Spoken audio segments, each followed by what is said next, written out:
This conference will now be recorded. अद्य मंगलवासरः अथवा बहुमवासरः फाल्गुन कृष्ण पंचमी रंगपंचमी इति लोके दिनांक 22 मार्च 2022 चरक निदान स्थान अध्याय 7 कृमि चिकित्सा शंखं चक्रं जलौकान् दधतमृतघटं चारुदोर्भिश्चतुर्भिः सूक्ष्मस्वच्छातिरुद्यांशकपरिविलसन् मौलिमं भोजनेत्रं कालाम्भोदोज्ज्वलाङ्गं कटितटविलसच्चारुपीताम्बराढ्यं वन्दे धन्वन्तरिं तन् निखिलगदवनप्रौढदावाग्निलीलं ब्रह्मणो हि समारब्धा मात्रेयाद्येषु पूजिताम् अस्मदाचार्यपर्यन्तां वन्दे गुरुपरम्पराम् आयुर्वेदरतं वन्दे माधवाख्यं महागुरुम् आयुर्वेदामृतं सर्वं शिष्येभ्यो यः प्रदत्तवान् द्रष्टाज्ञानी दृष्टकर्मा कृतकर्मा तथैव च अध्यापको विश्वश्रेष्ठो महान् संशोधकस्तथा गुणैरेतैः समुदितैः यत्कार्यं प्रतनोति सः समृद्ध्यर्थं हि कार्यस्य वयं नु प्रयतामहे सरस्वत्यै नमो यस्याः प्रसादात् पुण्यकर्मभिः बुद्धिदर्पणसङ्क्रान्तं जगदध्यक्षमीक्षते आत्रेयं प्रथमं वन्दे आयुर्वेदजगद्गुरुम् आयुर्वेदामृतं सर्वं गृहीत्वा हि सुरेश्वरात् अग्निवेशादिकेभ्यो यत् प्रयच्छत् मुनिसत्तमः प्रथमं तन्त्रकर्तारम् अग्निवेशं नमाम्यहम्।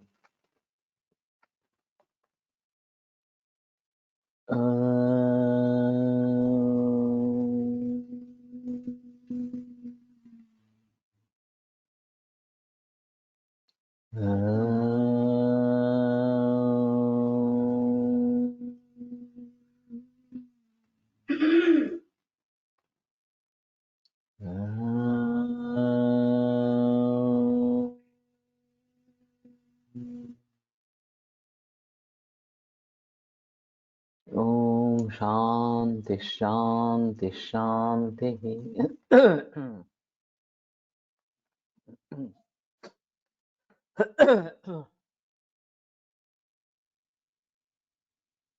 तदस्य दोषम् उभयतो निर्हरति साधु एवमेवं कल्पोक्तानि वमन विरेचनानि प्रतिसंसृज्य पायेदेनं बुद्ध्या सर्वविशेषान् अवेक्षमाणो विशक्। तो कल्पोक्त जो योग है वमन विरेचन वो प्रतिसंसृज्य एक दूसरे में मिला के पायेदेनं बुद्ध्या सर्वविशेषान् अवेक्षमाणः, तो सभी विशेषों को देखते हुए वैद्य को उसका प्रयोग करना चाहिए। और इस तरीके से वमन और विरेचन साथ में देना है, ये इसकी खासियत इस प्रकार की है। रिमाइंडर कोष्ठ शाखागति। तो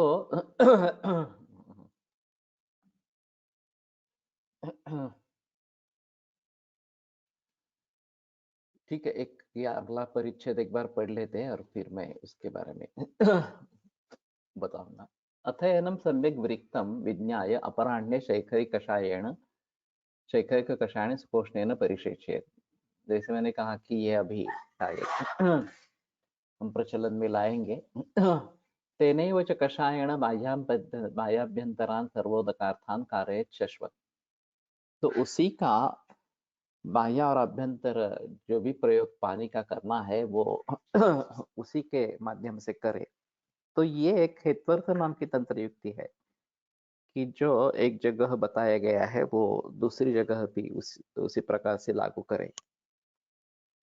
तो इसके कई व्यापक अर्थ हेतुअर्थ तंत्र युक्ति के हो सकते हैं, जैसे कि यहाँ अभी कृमि के बारे में ये बताया गया। तो जहां जहां उदक व स्रोतस का संबंध है, उसके पचन की, उदक के पचन की आवश्यकता है, वहां वहां सभी जगह इस प्रकार से उदक संसिद्ध कर ले और बाह्य अभ्यंतर सभी प्रयोग में वही उदक प्रयोग में लाए, ये एक बात हो सकती है।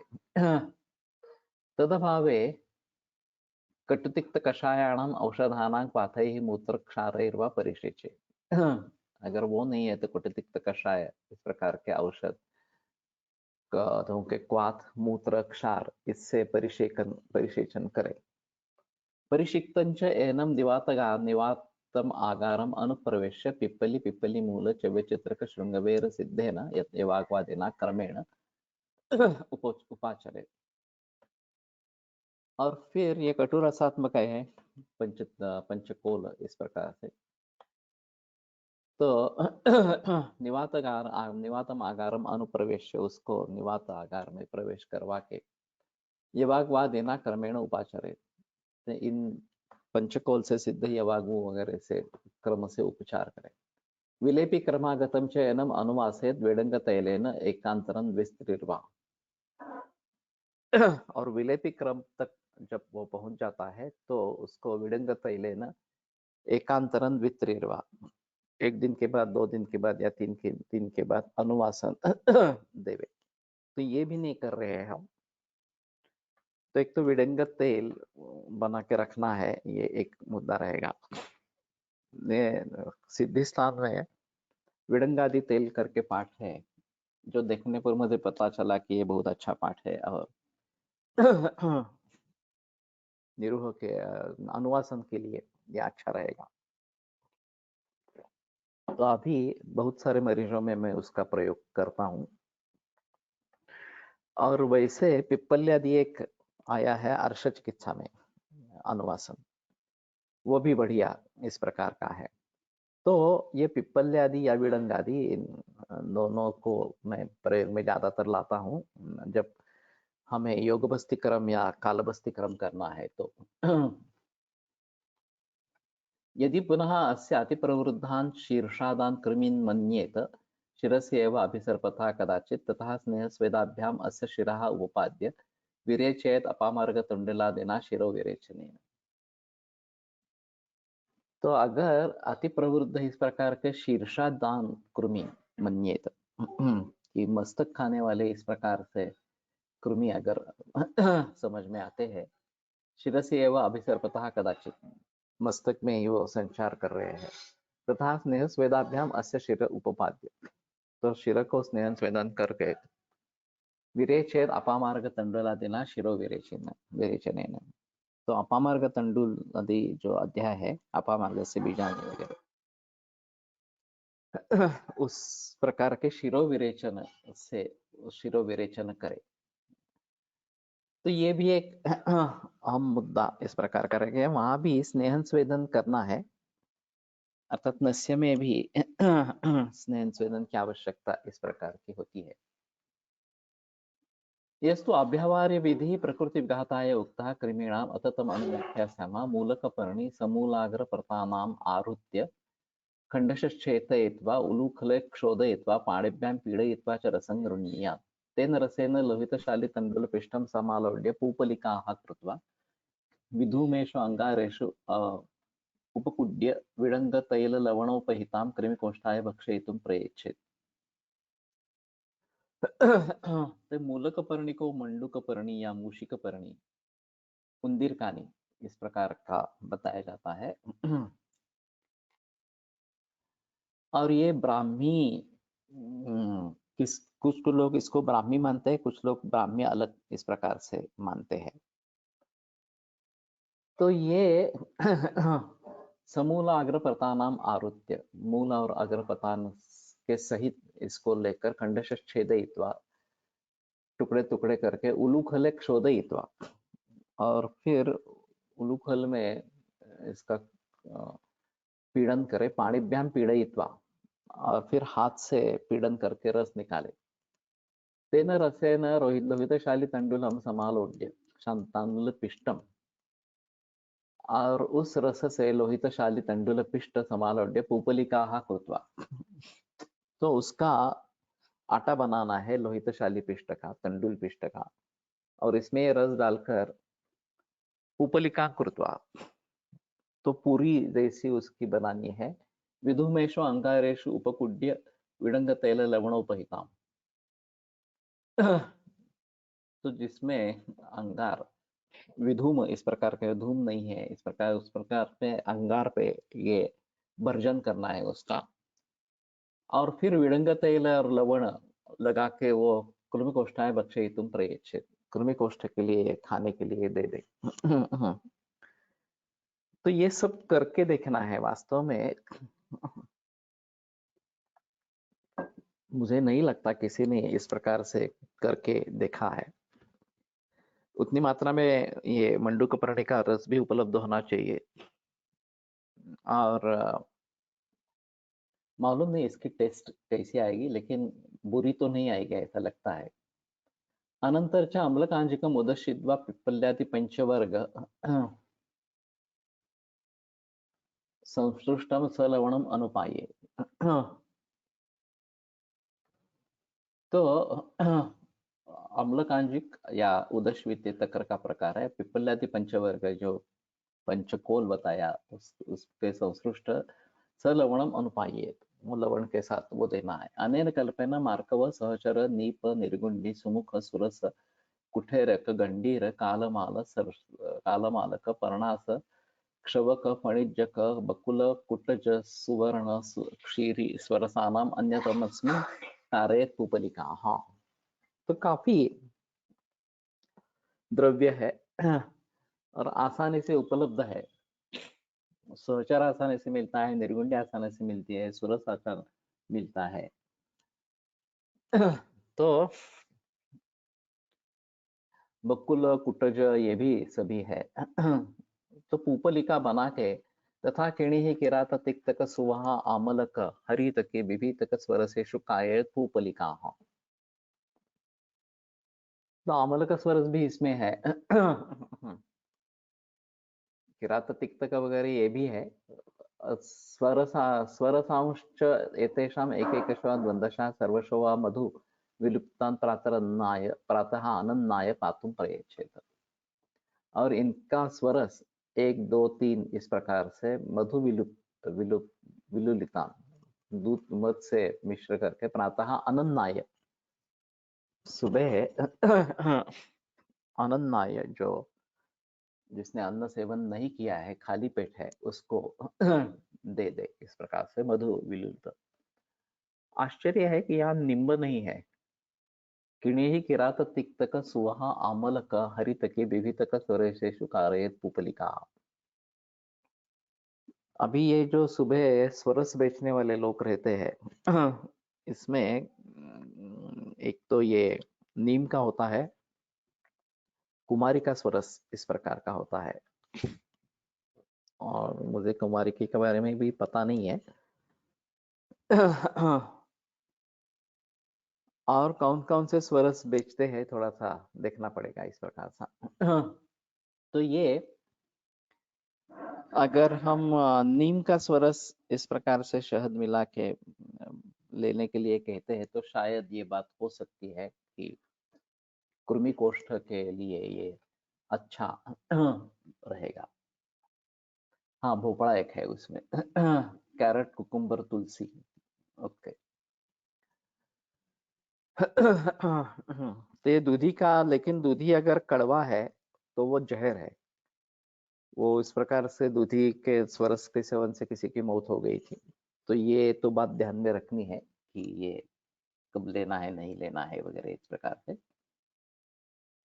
तो सेलेबल क्या है ये देखकर लोग कोशिश करते रहते हैं। और ये करने वाले लेने वाले लोग भी काफी है। ठीक है, अभी मैं फिर से जो कोष्ठ शाखा गति के बारे में मुझे बोलना था उसको उसके बारे में बोलता हूँ। कल कहाँ से हम उस कोष्ठ शाखा गति पर उतर आए हुए मुझे याद नहीं है। लेकिन सुश्रुत में एक श्लोक आया है कि स्थानान्यामाग्नि पक्वानां मूत्रस्य रुधिरस्य च रुदुण्डक फुफ्फुसश्च कोष्ठ इत्यभिधीयते। कि आम अग्निपक्व इनके स्थान, तो आमाशय, पक्वाशय और अग्न्याशय। मूत्र से रुधिरस्य च, मूत्र का और रुधिर का, रुदुण्डक फुफ्फुसश्च, हृदय, उंडुक और फुफ्फुस ये कोष्ठ इत्यादि थे। इन सभी को कोष्ठ इस प्रकार की संज्ञा है। अब शायद मूत्र के बारे में बोलते हुए ये उठा था इस प्रकार से ब्लैडर। हाँ, मैं बस्ती पार्श्व शिरश्शुलि व्याघ्री गोक्षर साधिता ये पेया बताई है। इनका इंटरनल कनेक्शन है। और इसलिए मूत्राशय या ब्लैडर एक कोष्ठ के हैसियत से काम करता है और वहां से शाखा मर्मास्थि संधि में दोष जा सकते हैं और वापस वहां पे आ सकते हैं और उसको बाहर निकाल सकते हैं। तो जनरली हम कोष्ठ के बारे में सोचेंगे तो आमाशय पक्वाशय के बारे में मुख्यतः सोचेंगे, ग्रहणी के बारे में भी सोच सकते हैं। लेकिन इसके अलावा ये मूत्र का कोष्ठ, रुधिर का कोष्ठ, रुद उंडुक और फुफ्फुस ये भी कोष्ठ बताए गए हैं। और ये जो बात कही गई है कि कोष्ठ से शाखा मर्मास्थि संधि दोष जाते रहते हैं, वापिस आते रहते हैं। और ये एक तरीका होता है रोग निर्माण का और रोग के शमन का इस प्रकार से कि चय प्रकोपादि जो अवस्थाएं हैं वो अपने अपने कोष्ठ में दोष पहले बढ़ते हैं। संचयंच प्रकोपंच प्रसरम स्थान संशयम प्रकोप वहीं पे प्रकोप होता है, प्रसर अवस्था में वो दूसरी जगह फैलने लगते हैं। और फिर स्थान संशय किसी दूसरे स्थान में जाकर संश्रय कर लेते हैं।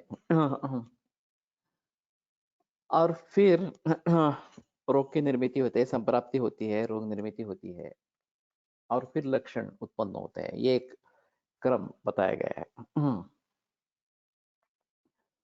अब बात यह है कि ये इस प्रकार से दूसरी जगह जाकर स्थान संश्रय करवा लेते हैं और फिर उनको कोष्ठ में वापस लाना। शमयतान्त्वान् प्रयोगेण सुखम व कोष्ठमानये ज्ञात्वा कोष्ठ प्रपन्नांश यथासंदम विनिर्हरे। उनको एक तो शमन करे प्रयोग, शुद्ध प्रयोग से,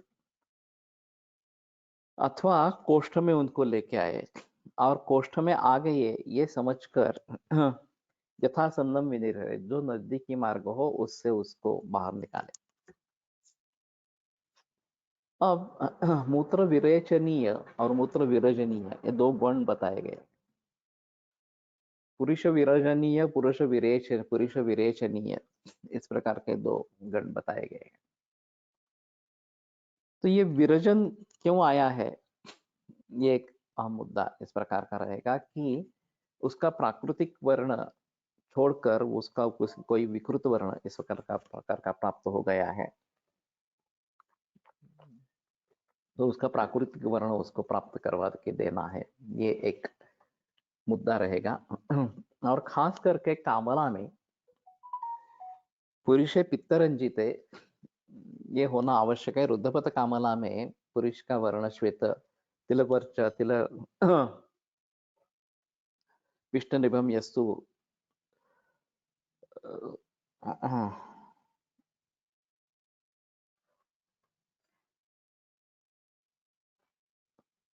आगे का श्लोक याद नहीं आया। तो तिलपिष्ट निभ इस प्रकार की मल प्रवृत्ति होती है। श्वेत वर्चा तदा न रहा, और श्वेत वर्चा इस प्रकार का होता है।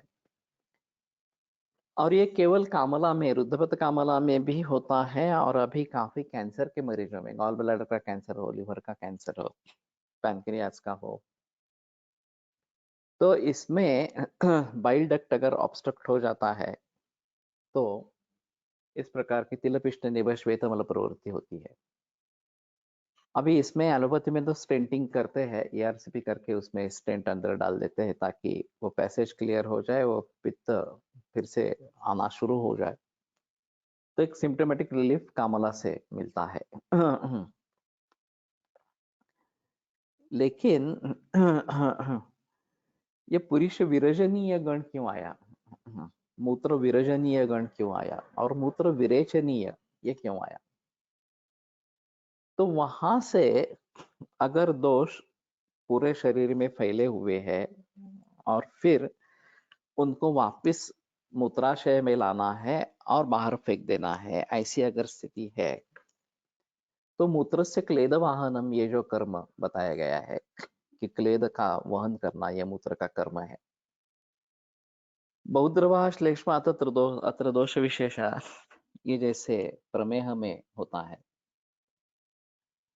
तो पानी ज्यादा पीने से क्लेद शरीर में बढ़ जाता है और मूत्र के जरिए उसको निकाल देना पक्वाशय में, जब सारकट्य विभाजन होगा और पक्वाशय तत्र नाट्य मूत्र वास्तु या इससे बस्ती का पूर्ण हो जाए और मूत्र निकल जाए तो एक अलग बात है, क्लेद निकल जाए वहां से, लेकिन ये हुआ नहीं।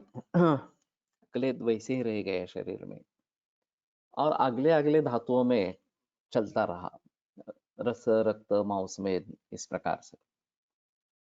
तो ये एक नौबत आ जाती है कि अब इस क्लेद को क्या करेंगे। हमारे यहाँ प्रमेह के संप्राप्ति में बहुबद्ध मौसम और मेद इस प्रकार का बताया गया है और ये क्लेद बहुलता प्राप्त हो जाती है। तो वास्तविक मेद का मन तो स्वेद है, लेकिन ये भी अगर नहीं हो रहा या स्वेद हो रहा है तो भी वो स्वेद से क्लेद विधृति इस प्रकार का कर्म है, वो क्लेद बाहर नहीं निकाल रहा।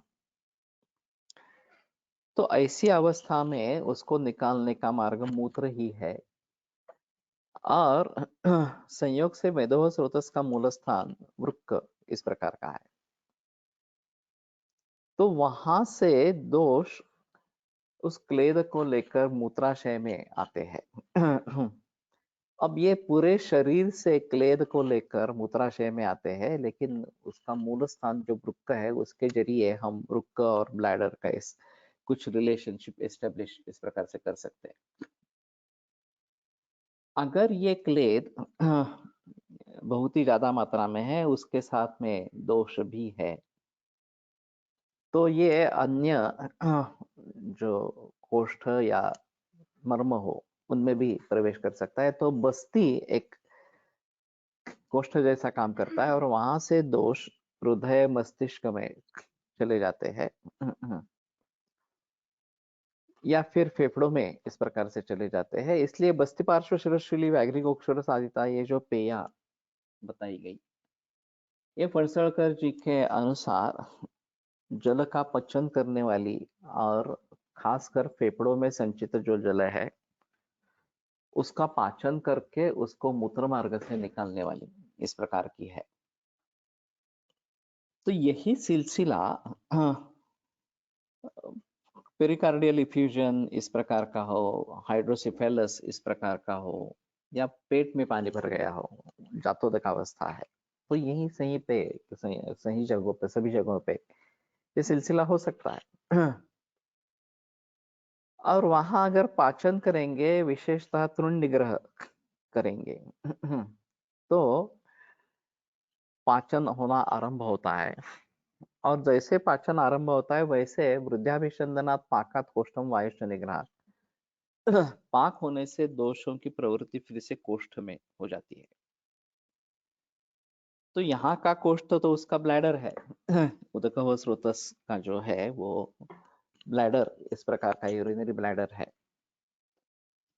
तो फिर दोष उस ब्लैडर में आना शुरू करते हैं और फिर उसमें अगर मूत्र विरेचनीय द्रव्य का प्रयोग करते हैं तो दोष बाहर निकल जाते हैं और आराम मिलता है, रोग में रोग का शम होता है।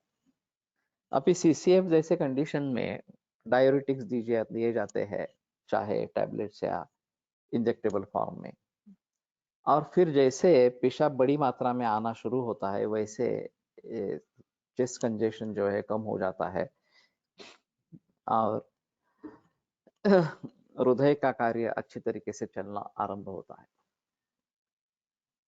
अब इसका दूसरा भी एक भाग ऐसा है कि जैसे यहाँ से मूत्र की निर्मिति बढ़ाकर उसको बाहर निकाल देंगे, तो ये बात चली जाएगी कि उसके जरिए जो लंग कंजेशन हो रहा है वो कम हो जाएगा।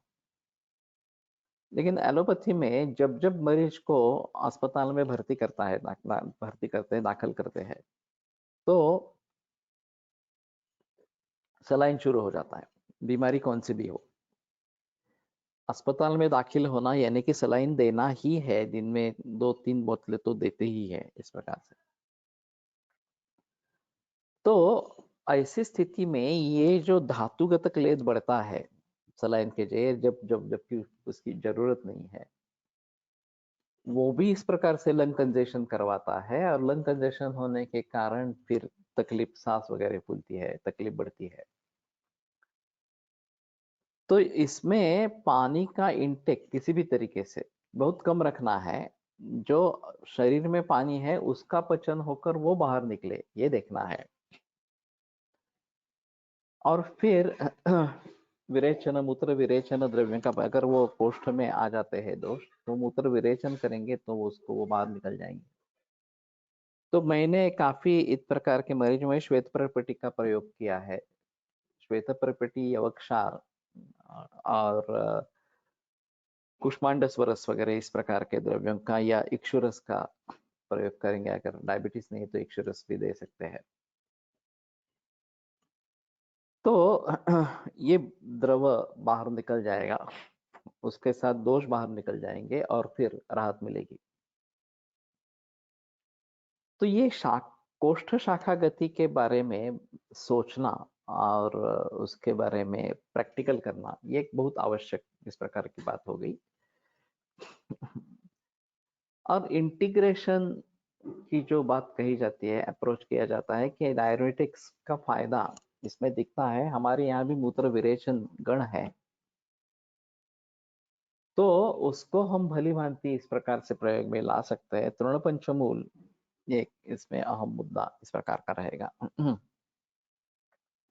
और काफी किडनी पेशेंट्स में पानी रिस्ट्रिक्ट करना, जो संचित द्रव है उसको पाचन करके करके निकालना, बाहर निकालना, ये अगर हम करवाते रहते हैं और क्लेद नहीं बढ़े, इसके हिसाब से कुछ करते हैं,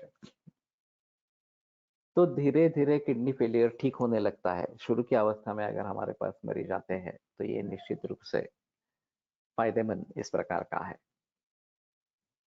तो कोष्ठ शाखा गति एक अहम भूमिका निभाती है, और उसके बारे में ज्यादा बहस कभी की नहीं गई है। मैं मानता हूं कि फिजियोलॉजी में इसके बारे में काफी बहस होनी चाहिए, और पैथोलॉजी में भी काफी बहस होनी चाहिए। और फिर ट्रीटमेंट करते समय इसका ध्यान रखे। और जैसे ये हाइड्रोसिफेलस है, पेरिकार्डियल इफ्यूजन है, या फिर लंग में इस प्रकार का पानी का संचय है, उदर में है, तो कहाँ हमें इस क्लेद के बारे में, द्रवता के बारे में सोचना है और उसको बाहर निकालना है। ये अगर भली भांति समझ लेंगे तो काफी समस्याएं उनका हल हो सकता है। और वैसे फुफ्फुस भी कोष्ठ बताया गया है। और मैं मानता हूं कि श्वासोच्छ्वास प्रक्रिया जो है, कि फुफ्फुसों में हवा आ जाती है और फुफ्फुसों से बाहर फेंकी जाती है, ये सिर्फ इतना नहीं है। योग में जो अंतःकुंभक और बहिकुंभक की बात कही गई है, कि मटके में पानी भर के रखेंगे तो वो ऊज आउट हो जाएगा, उसमें से बाहर निकलेगा। तो उसी प्रकार से अंतःकुंभक जब करते हैं, दोस्त शाखा से कोष्ठ में लेने के लिए कोई पर्टिकुलर गण दिया है क्या? न वृद्धाभिसंधानात् पाकात् कोष्ठम वायुश्च निग्रह।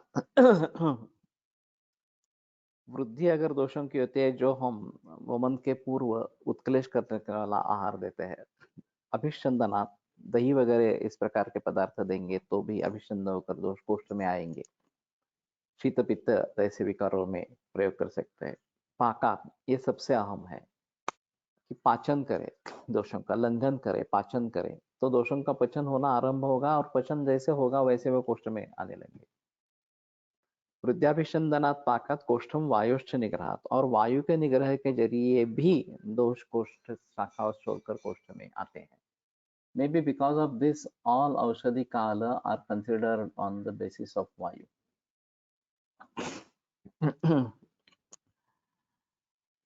तो एक थोड़ा सा औषधि सेवन काल का और विविध वायु जो है उनका कुछ संबंध है। अन्नादो विगुणे पाने समाने मध्य इष्यते वगैरह वगैरह इस प्रकार से। लेकिन ये कोष्ठ शाखा गति से उसका संबंध है या नहीं, ये थोड़ा देखना पड़ेगा। मैं अभी उतर आ रहा था कि फुफ्फुस के बारे में। जो फुफ्फुस एक कोष्ठांग इस प्रकार का है और उसके जरिए वायु पूरे शरीर में फैलता है। अब ये मॉडर्न एनाटॉमी से तो मिलती जुलती नहीं, ये कंसेप्ट जो है वो मॉडर्न एनाटॉमी में हमने पढ़ा है कि ये कैपिलरी नेटवर्क है अल्वियोलाई के सभी दिशाओं बाजुओं में, और गैसियस एक्सचेंज होता रहता है। बाहर की हवा का ऑक्सीजन कैपिलरीज में चला जाता है और कैपिलरीज से आया खून में आया हुआ है जो कार्बन डाइऑक्साइड वो वहां पे आ जाता है, और वो कार्बन डाइऑक्साइड युक्त हवा बाहर फेंकी जाती है और ऑक्सीहीमोग्लोबिन बनता है। जो ऑक्सीजन दिया गया है उसका ऑक्सीहीमोग्लोबिन बनता है, और फिर वो ऑक्सीहीमोग्लोबिन टिश्यू रेस्पिरेशन में मदद करता है और वहाँ ऑक्सीजन छोड़ा जाता है, वहां से कार्बन डाइऑक्साइड लिया जाता है और वो फिर से फेफड़ों में लाया जाता है। लेकिन इसमें रक्त का एक अहम रोल है एलोपैथी के दृष्टि से, क्योंकि ये ऑक्सीहीमोग्लोबिन बनना, कार्बोक्सीहीमोग्लोबिन बनना और फिर फुफ्फुस में आकर उसको बाहर फेंक देना, ग्रहण करना, ये बातें होती रहती है। अंतःकोष्ठ या अंतःकुंभक और बहिकुंभक, इसमें मैं मानता हूँ ये बीच में हार्ट का रोल नहीं समझना है। हमारे हिसाब में जब पूरी लंग भरकर हवा लेते हैं, डीप इनहेलेशन, तो पूर्ण फुफ्फुस में हवा चली जाती है, फुफ्फुस भर जाता है हवा से, और फिर डायफ्राम नीचे आ जाता है, पेट फूल जाता है। अब उसको वैसे ही रोक के रखेंगे, अंतःकुंभक करेंगे, तो वो बाहर तो नहीं जा सकता, फूला हुआ है पेट, तो वो कुंभ जैसे पूरे शरीर में हवा चली जाती है, वायु चला जाता है इस प्रकार से। और जब बहिकुंभक करेंगे, हवा छोड़ देंगे और फिर रोकेंगे, तो रोकने की वजह से बाहर से तो हवा नहीं आ रही अंदर आ रही, तो जो पूरे बदन में फैली हुई जो हवा है उसका तब तक पचन हो जाएगा इस प्रकार से।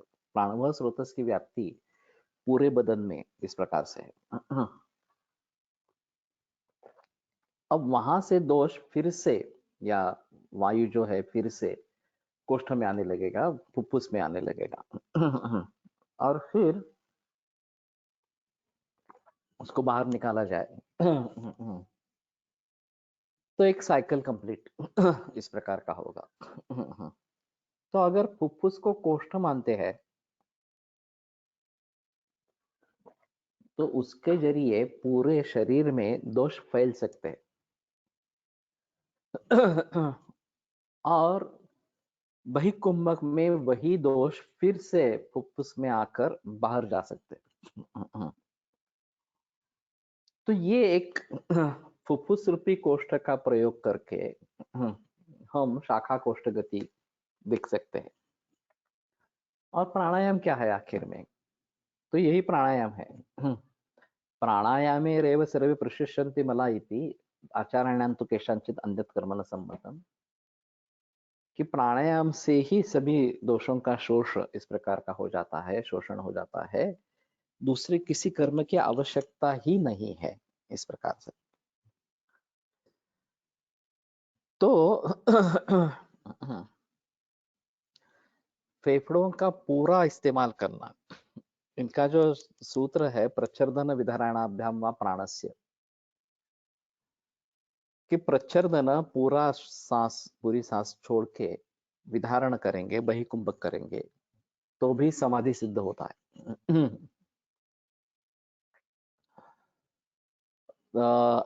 ईश्वर प्रणिधात्मानात्मा तस्य वाचकः प्रणवः तज्जपः तदर्थभावनम, आणि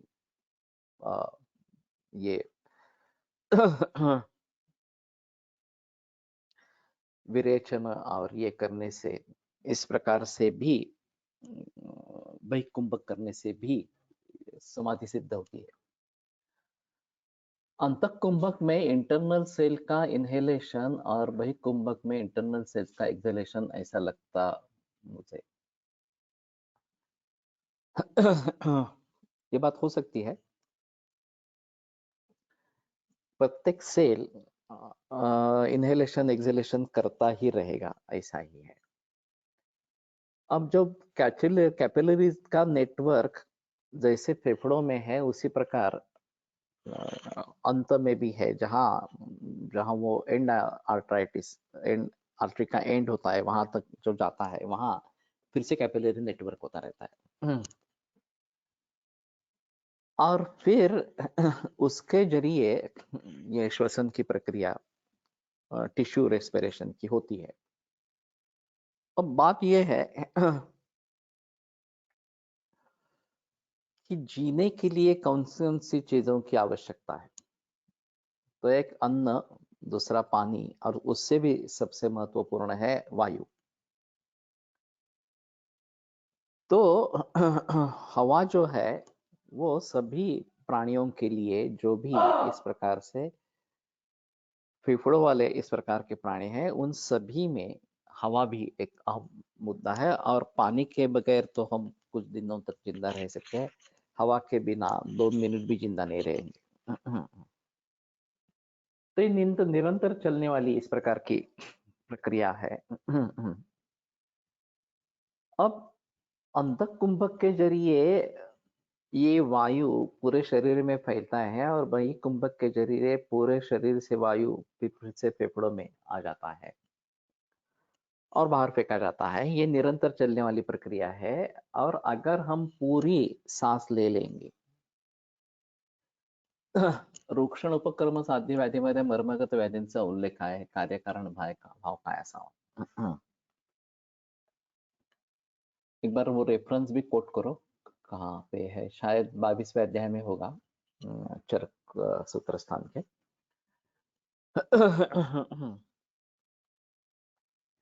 तो जहां जहां क्लेद बाहुल्य, स्नेह बाहुल्य इस प्रकार का है, वहां वहां रूक्षण चिकित्सा प्रयोग में लाई जाती है। और मर्म स्थान में इस प्रकार से अगर क्लेद बाहुल्य है तो रूक्षण करके उसको कोष्ठ में लेके आना है। वैसे वृद्धाभिसंदनात् पाकात् कोष्ठम वायुश्च निग्रहात्, ये जो बात बताई गई है, तो वृद्धि अभिसंध करते समय स्नेहन की बात हो सकती है,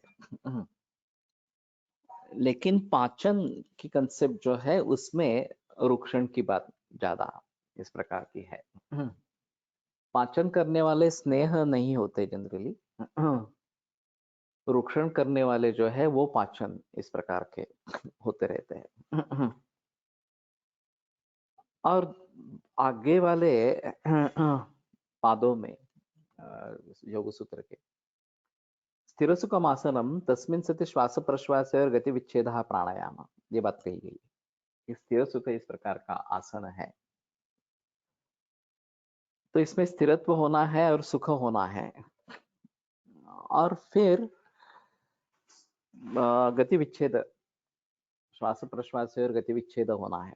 तो ये गति विच्छेद दो तरीके से हो सकता है, एक अंतःकुंभक में हो सकता है, एक बहिकुंभक में हो सकता है।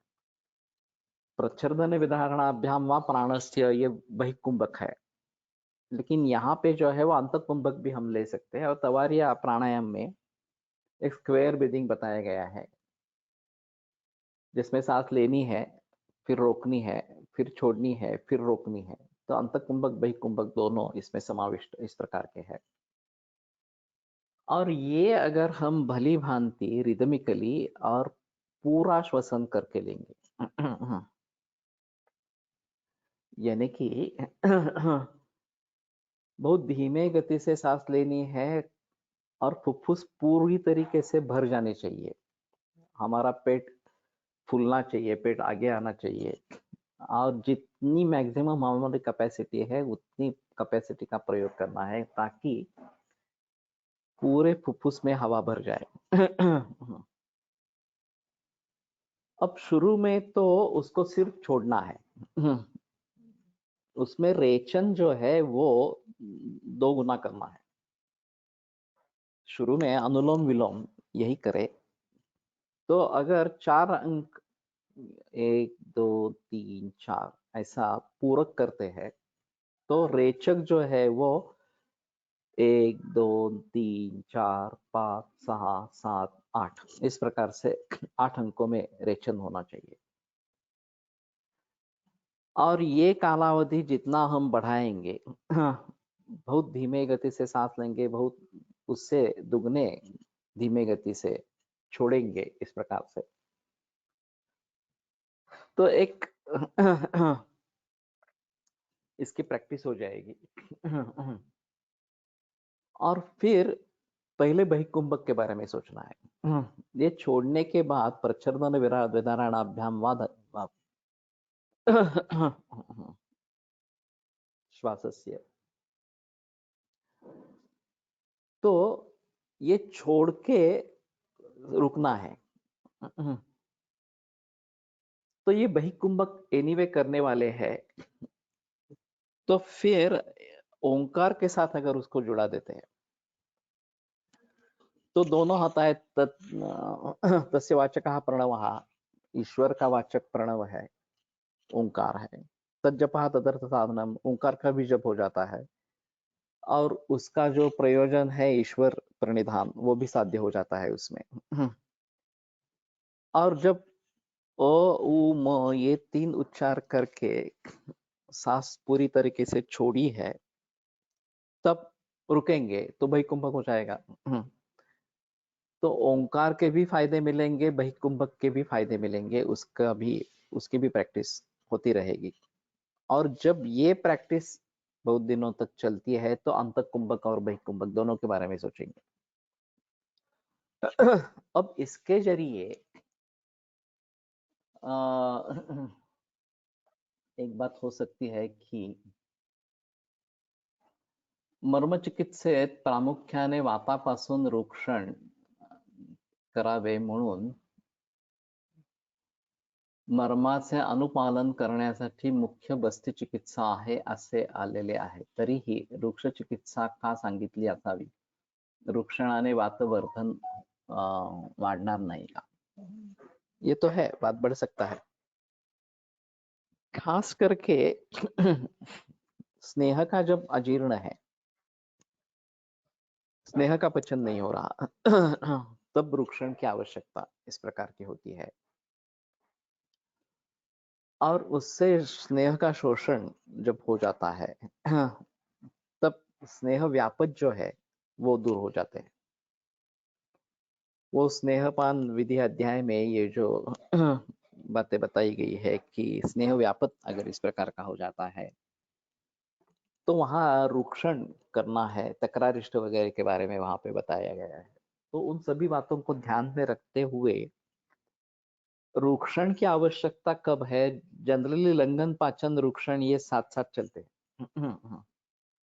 हम वैसे रूक्षण के बारे में ज्यादा सोचते नहीं है।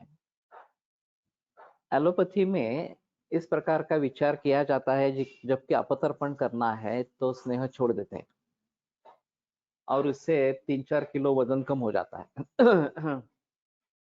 लेकिन ये सभी काल में इस प्रकार का नहीं करना है क्योंकि यह हानिकारक है। स्नेहोमयोऽयं पुरुषः स्नेहभूयिष्ठश्च धातवः।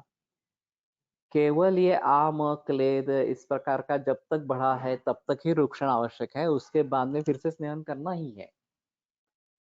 काही काळ करीत रूक्षण करावे असे असेल ना, काही काळ करता रक्षण करावे। तो यही मैं बता रहा था कि हर एक की अपनी अपनी सीमा है। हर एक का अपना अपना कंडीशन है कि जब उनका प्रयोग करना है उनको भली भांति समझकर उसी अवस्था में वो चिकित्सा करे, और जब वो अवस्था बंद हो जाती है, मिट जाती है, तो उसको छोड़कर जो प्राकृतिक कर्म है वही करना है। अभी मैं आयुर्योग को लेकर आगे बढ़ना चाहता हूँ। और मेरा मंतव्य है कि सभी वैद्यों को आयुर्वेद के साथ योग की प्रैक्टिस करनी ही है। खुद जब तक प्रैक्टिस नहीं करेंगे तब तक दूसरों को नहीं बता सकते। अभी मैं कोशिश कर रहा हूँ कि रेचक, पूरक रेचक और ओंकार ये सुबह हर रोज करता हूँ। और 10-10 श्वास इस प्रकार का पूरक रेचक 3 बार करता हूँ। और ओंकार का 10 बार एक ही साइकिल करता हूँ, लेकिन वो भी बढ़ाना है इस प्रकार से।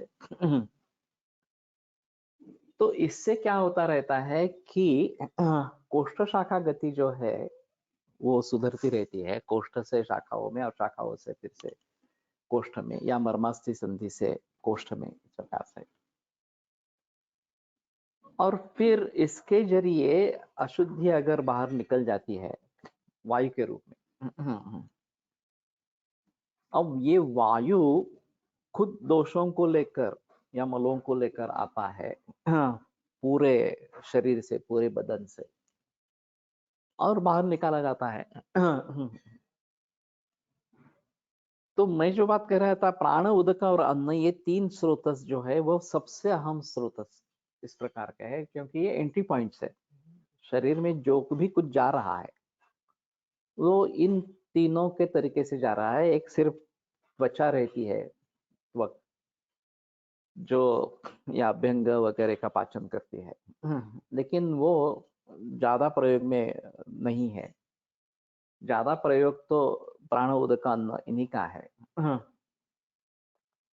उसमें हम उदक वह स्रोतस और अन्न वह स्रोतस के बारे में सोच रहे। बहुत सारे वैद्य उदक वह स्रोतस के बारे में भी सोचते नहीं है या पूछते नहीं है, उसके बारे में जानकारी नहीं लेते हैं। अन्न के बारे में जानकारी ली जाती है। और प्राण के बारे में कोई पूछता नहीं है। एक सवाल पूछा जाता है कि तुम सांस कितनी बार लेते हो, तो लोग कहते हैं ये क्या सवाल है, हम तो सांस लेते ही रहते हैं, कितनी बार लेते हैं कौन गिनता है, इस प्रकार से। तो वो पूछता है नहीं, तुम कब लेते हो। सांस अपने आप चलती रहती है, वो अलग बात है, लेकिन मैं सांस ले रहा हूँ, मैं सांस छोड़ रहा हूँ, ऐसा तुम्हें कब महसूस होता है। तो ये प्रयत्न पूर्वक करेंगे तभी होगा, नहीं तो नहीं होगा। और इसी का नाम प्राणायाम है। कि हम प्रयत्न पूर्वक सांस लेंगे छोड़ेंगे, लेंगे छोड़ेंगे, इस प्रकार से, ताकि शरीर को उसकी आदत बन जाए कि इसी प्रकार से सांस लेना और छोड़ना है। पूरे फुफ्फुस भर के सांस लेना है और पूरा फुफ्फुस रिक्त होने तक सांस छोड़ना है, इस प्रकार से। 126 इयर्स माणसाला वाराणसी काल पद्म अवॉर्ड मिळालं फक्त योग करून। एक वेळेस जेवण, यानी कि जेवण।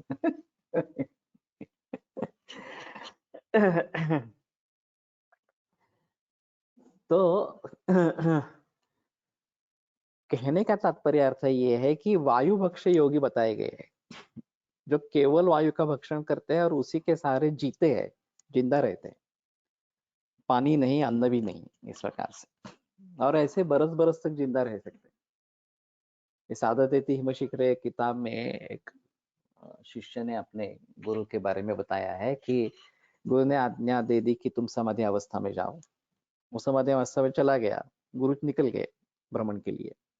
1 बरस के बाद गुरु वापस आए, तो ये फिर भी उसी समाधि अवस्था में था, वायु भक्ष्य योगी। इस प्रकार से पूरा शरीर अस्थिपंजर हो गया था और सिर्फ बाल बहुत बड़े थे। तो फिर उन्होंने उसको पुकारा, तो शिष्य फिर से बाहर निकला समाधि अवस्था से, गुरु को देखकर उसको नमन करने के लिए गया, लेकिन शक्ति नहीं थी शरीर में। तो उन्होंने कहा नहीं नहीं, अब तुम मत करो कुछ। फिर उसका अभ्यंग वगैरह किया, खाना खाने के लिए दिया, और फिर उसको ताकत आ गई। इस प्रकार से तो 1 बरस इस प्रकार से केवल वायु सेवन से आदमी जिंदा रह सकता है। ज्ञानेश्वर ने संजीवन समाधि ली है, वो भी वायु भक्ष्य ही है सिर्फ, बाकी कुछ नहीं है, फिर भी जिंदा है। और सैकड़ों बरस जिंदा है, ऐसा नहीं 1-2 बरस वगैरह, इस प्रकार से सैकड़ों बरस जिंदा है। तो ये एक अलग बात इस प्रकार की है, और ये एक तरीका हो सकता है रोग निर्मिति का और रोग के दुरुस्त करने का। तो हम सभी को प्राणायाम की प्रैक्टिस करती रहनी चाहिए, बढ़ानी चाहिए। और बहिकुंभक में अगर ओंकार जोड़ देते हैं तो एक अच्छा इस प्रकार का रहेगा कि दोनों कार्य साध्य होंगे। एक ओंकार के जप का जो पुण्य है या ईश्वर प्रणिधान की सिद्धि है, ये भी प्राप्त होगा। और दूसरा भाई कुंभक होने के कारण समाधि अवस्था सिद्ध होने के लिए भी होगा। और दो शाखाओं में से, शाखा मर्मास्य संधि से फिर से कोष्ठ में आते रहेंगे इस प्रकार से, और बाहर निकलते रहेंगे। One person from Gujarat lived for 70 years on water and air. His information available on Wikipedia. Prahlad जानी।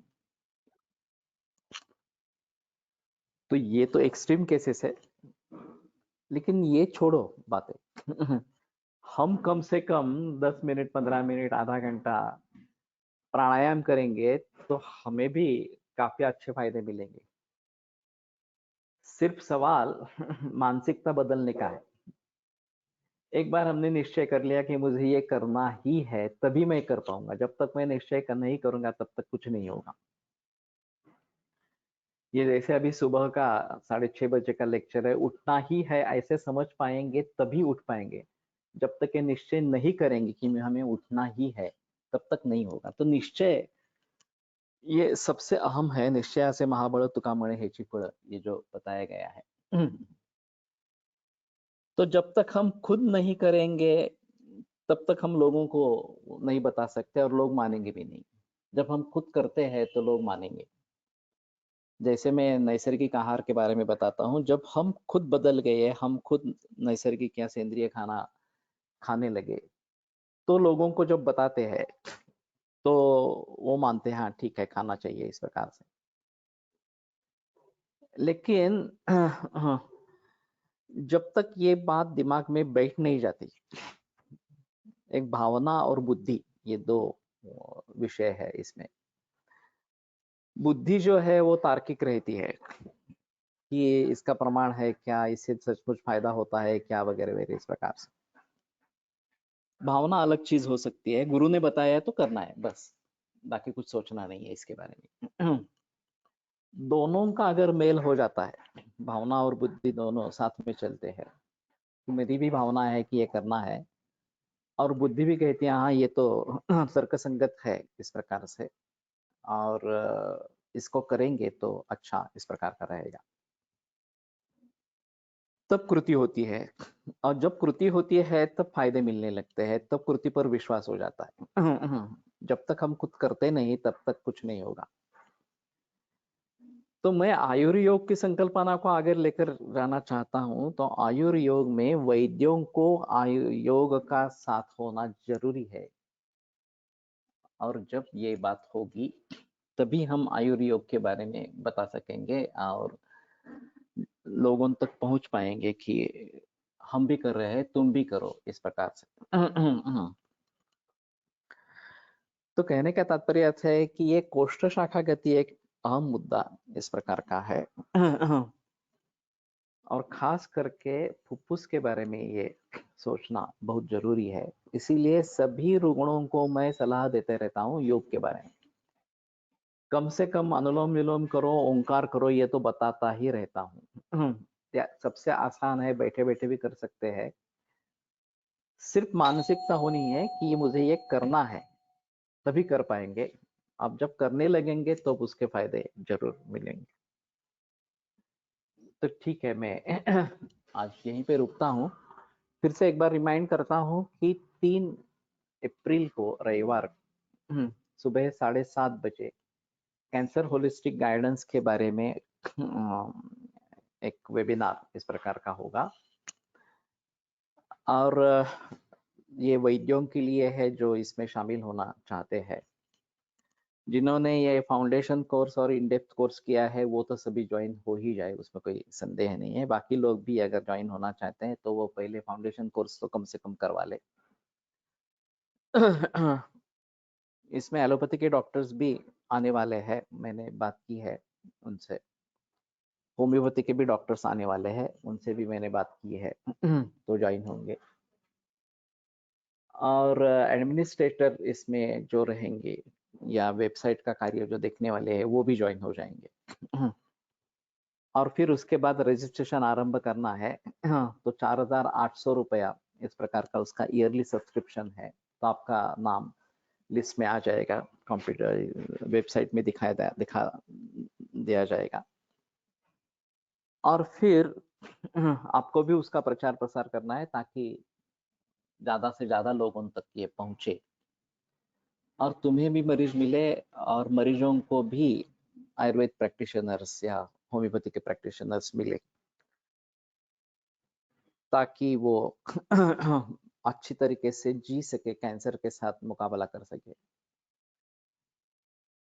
तो इन सभी बातों को ध्यान में रखो।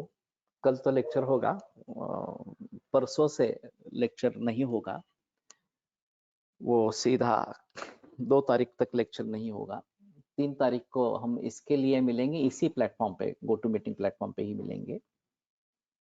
और मंडे से लेकर फिर से ये चरक का सिलसिला शुरू हो जाएगा 4 तारीख से। तो आज यहीं पे रुकते हैं और कल इसको आगे बढ़ाएंगे। आयुर्वेद प्रकांड निगदित हि शल्यतंत्र प्रधानः शिष्येभ्यः शाश्वतोऽयं निखिलजनकृपा व्याप्तचित्तेन येन आयुर्वेदस्य वाञ्छन् पुनरपि भुवने ताञ्च सुष्ठु प्रतिष्ठां श्रेष्ठं धन्वन्तरिं प्रणमति च सदा वैद्यवर्गो हि नूनम् वैद्यवर्गो हि नूनम्।